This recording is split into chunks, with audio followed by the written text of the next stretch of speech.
Alright, so you want to drive for Uber in 2026. Good news. I'm going to walk you through exactly what that requires. Now, honestly, when I signed up, it was easy and straightforward. No drama, no getting stuck, but I know that's not everyone's experience, and there's a reason for that. Most of the friction that people run into is completely avoidable once you know what's actually being checked. So in this video, we're going to go over every real requirement, which vehicles actually qualify, how the sign-up process works step by step, and what you should do in the first week to set yourself up right. Now, let's start with the basics because there is a lot of noise about this online. Now, first is your age. You need to be 21 years or older in most markets, but some cities do allow 18 years and older, but that is an exception, that is not the rule. Second is your license. You need a valid U.S. driver's license, and you have to have held it for at least 1 year. Now, some markets actually require 3 years, so check your city specifically before you assume. And then 3 is your background check. Now, this runs through a company called Checker. They pull your criminal history and your driving record. And Uber now looks back across every state that you ever lived in, not just in recent years. Some offenses are permanent disqualifiers no matter how long ago they happened. Think violent offenses and anything sexual in nature. Now, others, they depend on timing. Certain drug charges, specifically trafficking, not just any drug conviction, plus DUIs and certain serious traffic violations. But having something on your record doesn't automatically disqualify you. It depends on a specific charge and how long ago it happened. And 4 is your vehicle. Roughly 15 years newer for standard UberX in most markets. Though the cutoff varies a lot by city, so don't assume, just go check for your city. Now, it needs to have 4 doors, no major visible damage, valid registration, and valid auto insurance. That's it. Now, you don't need a rideshare endorsement or a commercial policy just to sign up, but I do recommend that you get at least a rideshare endorsement. When I first looked into this, honestly, none of this caught me off guard because I didn't really research it ahead of time. I just used the car I already had, and I was just trying to make some extra gas money. Now, that's actually how a lot of people start, and that's fine. But knowing these requirements up front saves you the guesswork that I skipped. Now let's start where everyone starts, and that is UberX. That's 4 doors with at least 4 passenger seats, not counting your own, and roughly 15 years newer. That cutoff still varies city by city, so check yours. Make sure it's in good condition, no major damage, valid registration, and valid auto insurance in your name. Now, that is the baseline, and that is what most new drivers qualify for right away. Now, once you get some history on that platform, you might automatically get bumped up to Uber Comfort. There is no separate application. Uber just turns it on for you if you meet 3 things at once.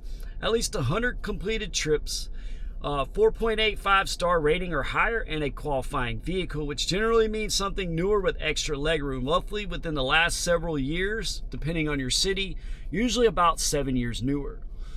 Now, if your vehicle seats more people, a bigger SUV, or a minivan with a 3rd row, it might qualify for Uber XL. Now, that needs seats and seatbelts for a driver plus 6 passengers. 7 total, still with 4 doors, and still around that 15-year cutoff. Now, if your vehicle has even more cargo space behind that 3rd row, you could be looking at Uber XXL. Same seating idea, just with an extra trunk room for bigger groups and luggage. And here's the part that most new drivers don't realize. Those same XL and XXL qualifying vehicles might also line up for Uber Black or Black SUV, but only with a few extra things on top. The car itself needs to be 5 years or newer, with black exterior and black leather and vegan leather interior, inside and out. Beyond the vehicle, black requires actual commercial insurance, plus a permit in some regions, and at a lot of airports, they're going to need a decal for that airport queue access. Now, Most UberX, Comfort, and XL vehicles, they just operate under the general TNC guidelines, so they don't need a decal. But for Uber Black or Black SUV, you will need that decal to get access to the queue at most airports. And if you're shopping for a vehicle with the long game in mind, it's worth checking out whether it lines up with Black too. Something like the Cadillac XT6, which what I drive now, could open the door for Uber Black down the road once the insurance, the permit, and the decal side are all sorted out, plus the trips. As for inspection, depending on your market, it's either done in person or through a photo upload. And I'll tell you now, dents, cracked windshields, and obvious interior damage, well, that stuff will fail you. Now, my car passed without any issues. When I signed up, I was driving a Honda CR-V, but here's the twist that nobody tells you about. I actually only had Uber Eats access for about a week while my rideshare endorsement was still being processed. And I'm not gonna lie, I was actually a little nervous about the switch. Going from dropping off food to picking up actual people felt like a different job entirely. Now here's how the sign up process actually works, step by step. Step 1 is you're gonna download the Uber driver app, not the regular rider app, because that is a separate app. Step 2 is create your account with your name, your email, phone number, social security number, and your city. Step 3 is upload your personal documents, driver's license, proof of insurance, and a profile pic. Then step 4 is going to be enter your vehicle info, the make, model, year, license plate number, and your VIN number. Step 5 is your vehicle inspection. Actual photos of your car from multiple angles or an in-person inspection depending on your market. Step 6 is your background check that runs through Checker, and that's going to be in the background running. It takes typically 3 to 5 days, maybe a little bit longer. Step 7 is you get approved. Your documents, your vehicle, your background check are all cleared. And then step 8, well, you're activated.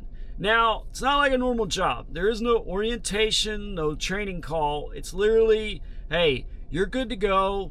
Now you can open the app and you can start picking up people. Now, your realistic timeline overall is about 1 to 2 weeks in most markets, but longer if your background check needs a manual review. Now, for me personally, the actual sign-up form took maybe 10-15 minutes, and that part's fast. The background check itself only took a few days, but here's what actually stretched out my timeline. I was approved for Uber Eats first, while my rideshare endorsement was still getting processed separately. Now, at the time, I didn't realize you didn't even need that endorsement, but it ended up working out in my favor later on. Now, if you're the type of person getting stuck, here's what I see most often. It's usually one of two things. Either it's vehicle type or the background check. Either the car's too old for that market or there's something on the record. But I want to be clear on this.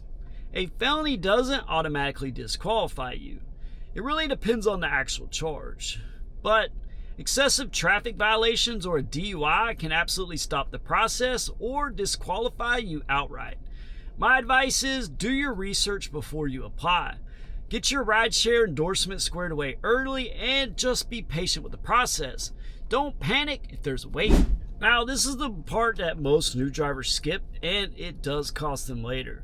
Set up mileage tracking before your first trip, not after. Because every mile from day one is a potential tax deduction, and you can't go back and recreate that data later. Then you need to understand your insurance gap. Uber covers you during periods 2 and 3, meaning you got a ride assigned or a passenger in the car. But period 1, when the app's just on with no trip assigned, only has minimal coverage. So know what your personal policy actually covers before you get caught off guard. And definitely sign up for a second platform. About 24.3% of gig workers run more than one app, according to Gridwise's 2026 annual gig mobility report. Adding Lyft costs you nothing, and it gives you a backup when one platform is running slow for that day. Then track your real earnings from the first shift. The gross number the app shows you is not your take home. Gas, wear and tear on your car, and time between trips all eat into your profit. And for me, the total time from signing up to actually being able to pick up passengers was about a week. I wasn't stressed about it because I had another job at the time. But I remember feeling genuinely nervous once I actually went through and I had to go pick up people. And honestly, if I'm being straight with you, that first week isn't really about paperwork. It's a learning phase. You're figuring out how pickups and drop-offs actually work, how navigation flows in real traffic, how the airport queue system works, and how to handle different passengers. This is genuinely one of the only jobs where you get zero training. It's just, here's the app, go figure it out. And that's actually why I lean on Gridwise now. It tracks my miles and my real earnings automatically in the background while I'm focused on learning the actual driving side. And I wish I had running from day one instead of trying to remember my mileage after the fact. My advice is if you're starting today, just drive and learn your area. Learn the times that actually pay, learn the airport's pickup and drop-off zones and where the queue lines up. Get comfortable with how the app behaves. Once all that's second nature, then you shift into strategy mode.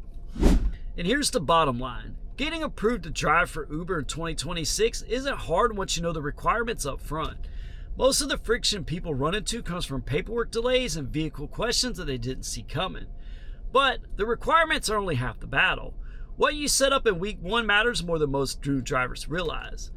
Your mileage tracking, understanding the insurance gap, and multi-apping are the three things that drivers almost always set up too late. And if you want a head start on that, go ahead and sign up for Gridwise. It tracks your mileage, your real earnings per shift, and it lets you compare platforms all from day one. So you're working with real numbers instead of just guessing. The link's in the description if you want to check it out.